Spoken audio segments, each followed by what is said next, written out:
No role plays, just real.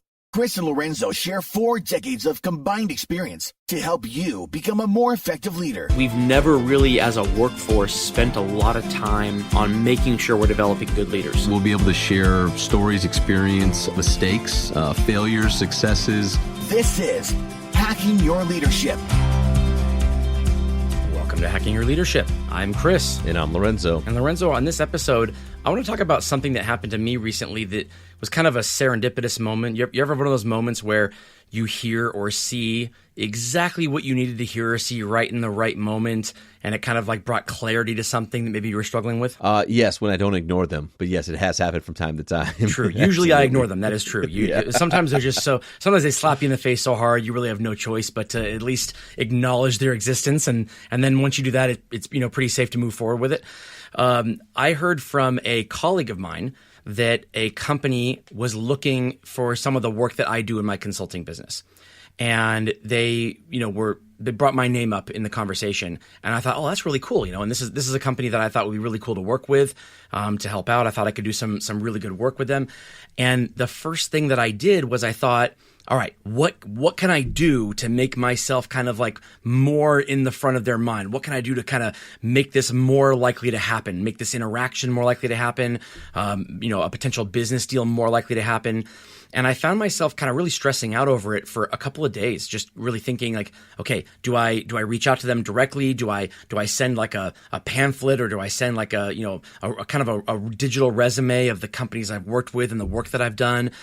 And it was just kind of like I was struggling with how to go about doing this, because the fear of missing out on the opportunity with this organization was just really stuck with me. And I was just scrolling through Twitter, and I saw a tweet on Twitter that had nothing to do with me or anything. It wasn't even a person that I followed. The tweet just said, "Snowmen fall from heaven unassembled.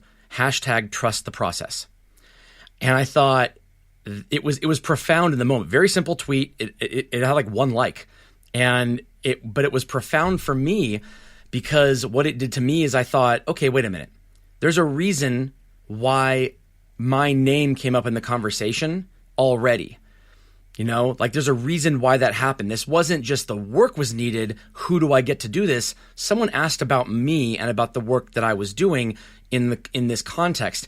And sometimes the smart thing to do in a situation like that would be to continue doing what I'm doing, to just do the things that I was doing that got me to a place where a company might ask about me to begin with, as opposed to trying to revamp my entire everything in order to make myself more appealing to this model.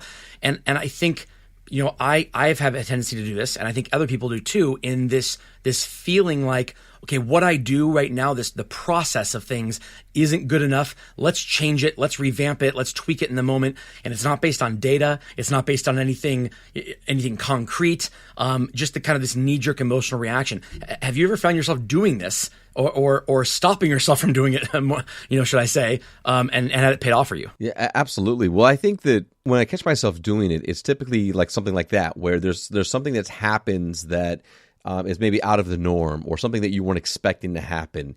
And then you have this overwhelming feeling of like responsibility or thoughts and all, what should I do with this information? How should I act with that? Or what should I do differently? Or how do I make sure that I'm adjusting in the moment? And that's kind of from a leadership standpoint, where I see that happen the most, and where I think people that have had success with it is typically when people are doing really, really good work, and then somebody maybe approaches them about a potential opportunity from a career standpoint and talks to them about that, or says, "Hey, have you thought about this?" And then all of a sudden they're just like, "Oh, I could do that." I had, it's like this whole reaction of, well, like, what do I do now? And well, if I'm going to do that, then I probably need to do this. And they tend up like almost kind of transforming themselves and the work they're doing, and questioning everything they've done, and thinking about this potential opportunity, as opposed to just maintaining, to your point, the continuing work. And I think those that get successful when those things are added into the mix are the ones who are like, okay, well, that's interesting. I hadn't really considered that. Maybe I will consider it now. Let me continue with what I'm doing. because that's actually what brought me to the table. That's actually what maybe has created this opportunity for me, and I'll just keep doing that. And then what I'll do is I'll go and I'll maybe ask around, or I'll seek guidance, or I'll talk to some of my mentors to say like, hey, here's something that was brought to me. What do you suggest? What are your thoughts on this? You know what I mean? What do you think that I should be considering or doing? And they have an approach to it that is more calculated. It's more it's calmer, it's more consistent, and it's not that knee-jerk reaction. It's not that, which again, like it's tough because human nature is excitement. Human nature is curiosity. Human nature is, oh my gosh, what does this mean, and what do I have to do now, or is this an opportunity? Is the opportunity knocking at the door, and am I going to answer it or not? Like, that is human nature. But I think those that really take their time with it and are kind of like sit within themselves have the most success on the other side of these types of interactions. Yeah, I like what you said about guidance, because that methodical approach to incorporating data into whatever decision that gets made. Now, don't get me wrong. Data isn't all that matters. Like there is an emotional component to some of these things, and that's fine. But it's when the emotion takes precedent over whatever the data is that leads you to do certain things that you wouldn't normally do. I think that's when it can become problematic. And so, just like I know that when I'm making a business decision around just my day-to-day work, it would never be based on emotion alone. It would be based on data. I would figure out what the smart move is. I would test it in certain elements. I'd start small and make sure it's working properly before you don't just YOLO off a cliff onto something that you just think sounds good in the moment. And that's essentially what this is doing. This is saying, okay, I don't trust that what I've been doing all along is good enough. So I need to do something huge and profound and like make a bold statement. And I think a lot of times people end up causing the demise of whatever that thing was, because it creates the wrong impression in the minds of the people who are looking at you already.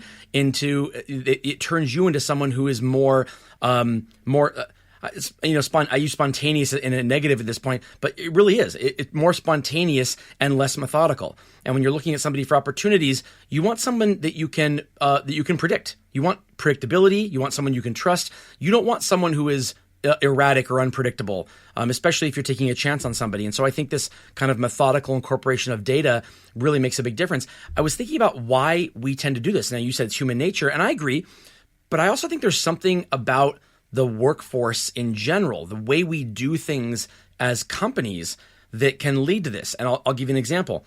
If I'm at a company and we're doing really well for 2 or 3 years in a row, and all of a sudden there's an economic downturn, maybe you have 1 or 2 quarters in a row where the results not quite so good, and then what happens? Well, people come down from the message from on high comes down about the elements of the business that we're cutting or trimming or trying to be more fiscally conscious about. And it never fails that some of those things that get cut end up causing more harm, that they're not there anymore, than what the money was being spent on them. And I've always thought when that happens, well, if we're cutting this now, are you saying that it's not needed? Because if it's not needed, then why did we pay for it for the last 3 years? And if it was needed for the last 3 years, why is it all of a sudden no longer needed now, just because we're in a bit of an economic downturn? If you are running not lean, but not like a glutton, if you're just running like you're supposed to be running, you're doing consistent evaluation of the processes and the things that you do and the money you're spending all the time, not based on what the good economic cycle is or the bad, but what is right for the business, then there really shouldn't be much, upheaval when it comes to a 1 or 2 quarters of downturn or 1 or 2 quarters of upturn. You shouldn't just start, flying your employees first class everywhere just because you had a great quarter or a great year. That's an obvious one. So on the flip side, why would you force 8 of them to share a bed in a hotel room when you experience 2 economic quarters of downturn? It's the exact same thing. So this kind of like methodical approach to the data and trusting the process is what will make sure that you're making the decisions right all along, and that you're focusing on the things that that got you to that opportunity will be the things you continue to focus on, as opposed to throwing things out the window, just all of a sudden thinking that what you were doing wasn't right all along. Yeah, and I'll give you a flip side example of that, outside of the maybe when the business takes a downturn, but when,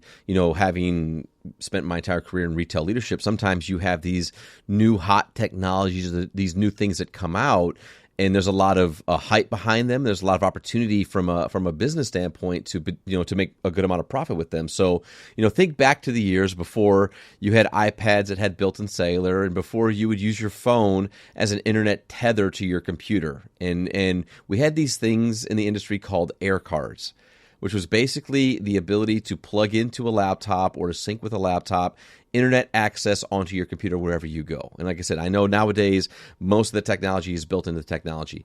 But at the time, those were the heydays of cellular phones and carrier contracts and all these types of things. And this was kind of a disruptive thing.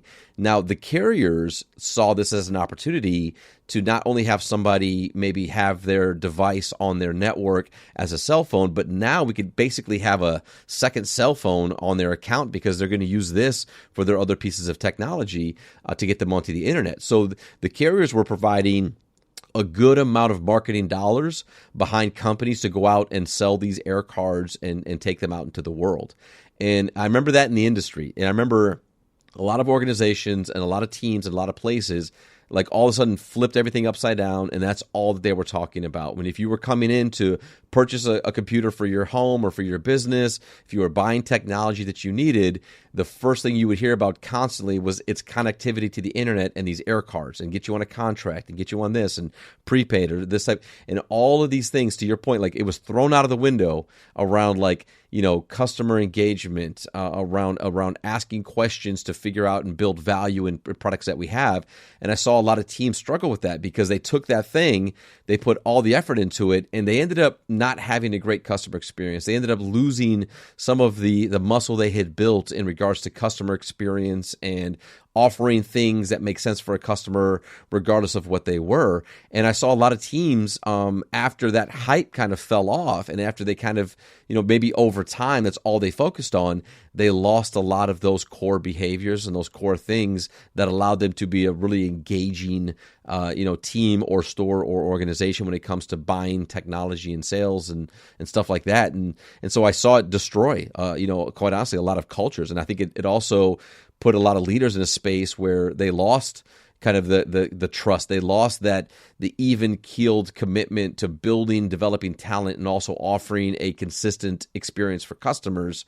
And that led to, over time, not great culture and not great results as an output of having so much quick focus and intensity around trying to take advantage of this one thing from a profitability standpoint. And, for those that had success in that space, they took the time to understand and spend time with their teams to realize, how is this technology something that can be very helpful to customers, and where does it fit in your customer experience? What does it fit in your questioning? Where does it fit in how you offer this as another means of technology access for customers that are shopping within your stores? Right. And I'm sure there are teams who really went all in the way you're talking about, and their performance and their numbers were probably better than some of the ones that just did the slow and consistent methodical ways. They were probably better for a year or two. But then what price did they pay in terms of what they lost? And I think back to the, Simon Sinek talks about the, how we reward leaders in terms of their results. And they'll look at, this person hit their budget, hit their goal, they blew it out of the water.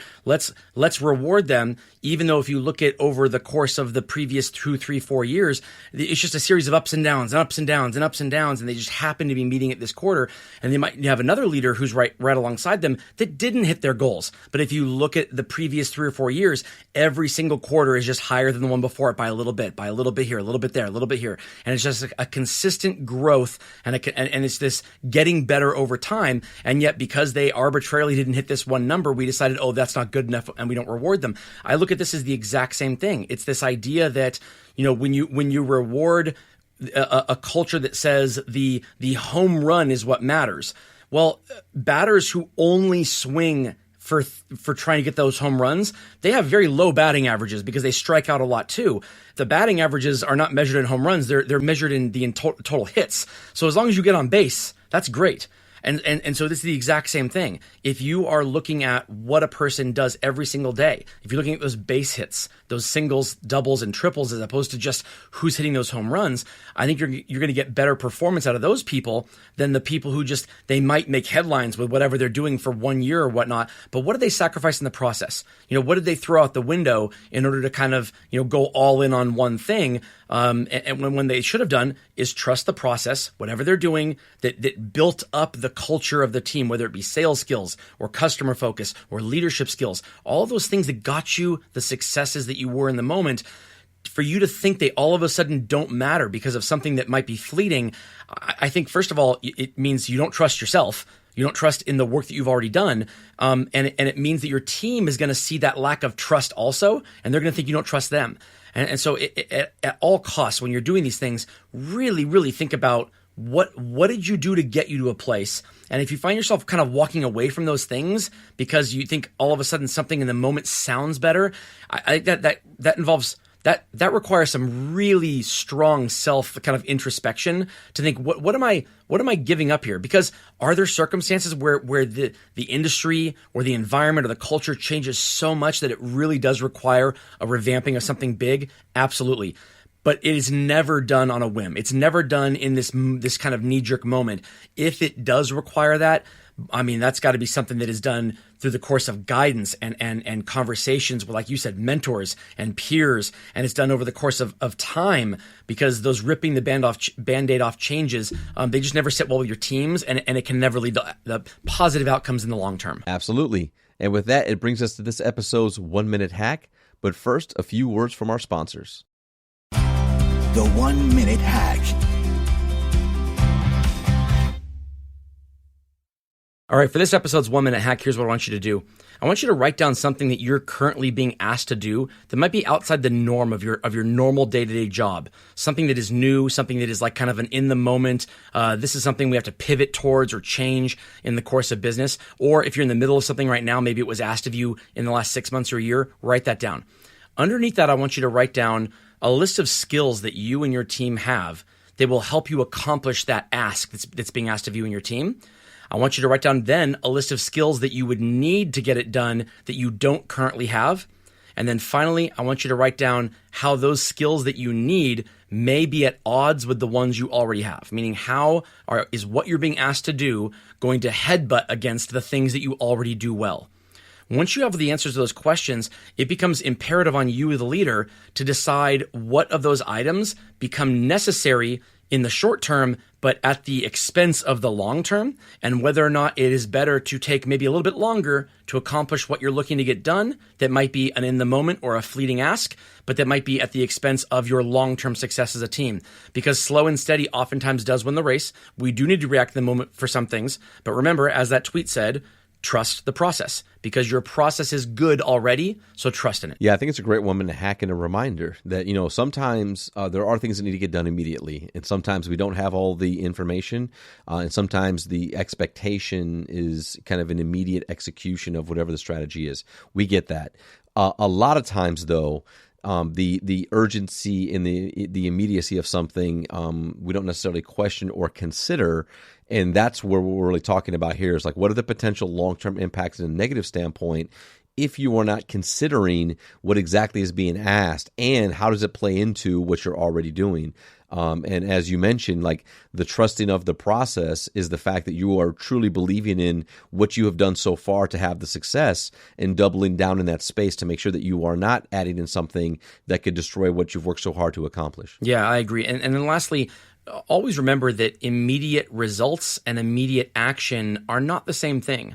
And oftentimes when leaders are asked to get something done right away, or given a sense of urgency around something, it might seem like what is being given is a sense of urgency around a result, when really what it is a sense of urgency around action. Some type of action that shows you're working towards something.